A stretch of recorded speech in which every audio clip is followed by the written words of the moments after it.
মা, খুব মনে পড়ে গো তোমাকে। যখন ছোট্ট ছিলাম তখন কত জেদ করতাম তোমার সাথে।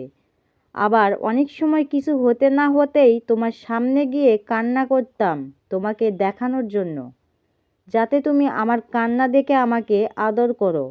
শুধু তাই নয় মা, তোমাকে যদি 1 সেকেন্ড বাড়িতে না দেখতাম তাহলে পুরো বাড়ি মাথায় তুলতাম।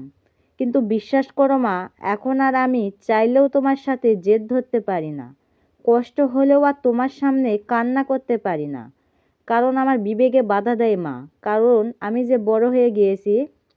বিশ্বাস করো মা, আমি তো কখনোই এত বড় হতে চাইনি। আমি এখন এতটাই বড় হয়ে গেছি মা, আমি এখন চাইলেও আর তোমার সাথে ছোটবেলার মতো ফ্রি হতে পারি না মা। খুব মিস করি মা তোমার সাথে কাটানো ছোট্টবেলার দিনগুলো। বিশ্বাস করো মা, আমি কখনোই এত বড় হতে চাইনি। আই মিস ইউ মা, আই মিস ইউ।